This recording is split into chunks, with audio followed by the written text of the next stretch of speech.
you holding? We winning, you losing. We winning, you snoozing. We winning, we bruising. We winning, just cruising. We winning, you losing. We winning, it's a full manhandle. We winning. What is going on, everybody? How are y'all doing? Before we get started with this video, give it a thumbs up. Let's get those likes up, boy. All right. We have a couple of dope news items for this video. The first one, a game changer is about to occur next gen through the PlayStation 5. Developers have their hands on the dev kit, what close to the final specs of the system will be, and there's some big things popping off through Sony's next console. Specifically, this article is coming from HotHardware.com, titled "The PlayStation 5's," as soon as my video focuses, the PlayStation 5's ultra-fast SSD will revolutionize gaming, says game developers. Game load times are one place where game developers are looking to make things faster for gamers rather than making them wait, breaking the immersion. In challenging games where players die a lot on the screen, faster load times means less of a frustrating wait. I tell you, bro, one of the most frustrating things is when you die. I rarely die. I say I rarely dare. I rarely die because I'm so good at video games. I'm a video game prodigy, boy. Just check out my Smash Brothers skills. It's a joke. But when you die in a game, and then you a load screen, and then you die, another load screen. You die, Cuphead. You die a lot in Cuphead. Bro, just imagine you die, boom, no load screen. You right back into action. That's crazy. But it says load times will be significantly improved with the PlayStation 5, according to a game developer called Boxfrog Games, thanks to the system's SSD-based storage subsystem. Boxfrog is developing a game that will launch soon called Lost Wing, which is a futuristic flight arcade game. Developer Tim Ash from Boxfrog recently talked about Lost Wing before moving to other topics in his chat. He was asked about an SSD being included in the PlayStation 5.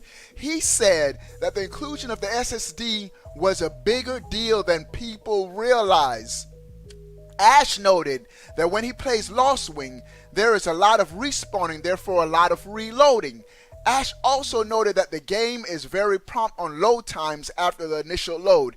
Adding in a high-performance SSD for the PlayStation 5 means that gamers will see a larger general performance increase and more immersion than a lot of people realize. That should mean games who are just coming up a learning curve and tend to die a lot, gamers coming up a learning curve and tend to die a lot, won't get as frustrated as having to wait a long time in between respawning. In June, Sony PlayStation CEO Jim Ryan touted that the fast SSD that the PlayStation 5 will bring, and the fact that it will support 4K 120 Hz output.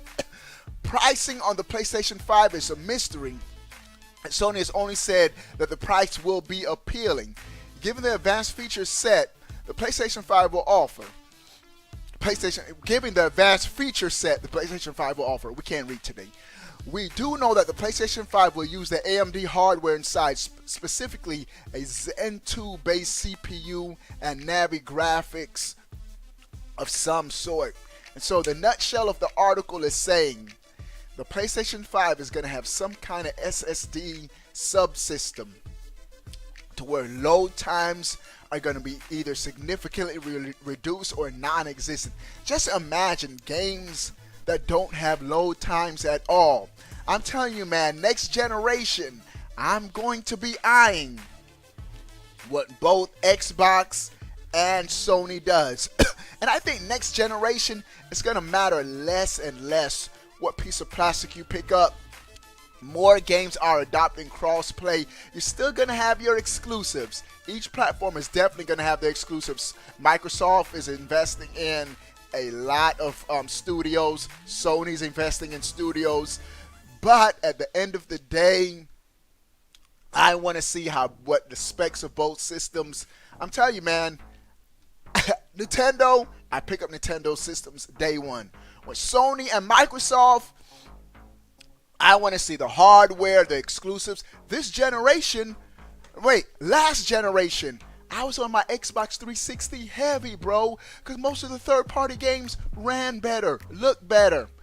This generation, at the beginning of the generation, I was on my base PlayStation model first and heavy. Why? It was a no-brainer. The system was cheaper and the games ran better until the X came out. Once the Xbox X came, I just want the best place to play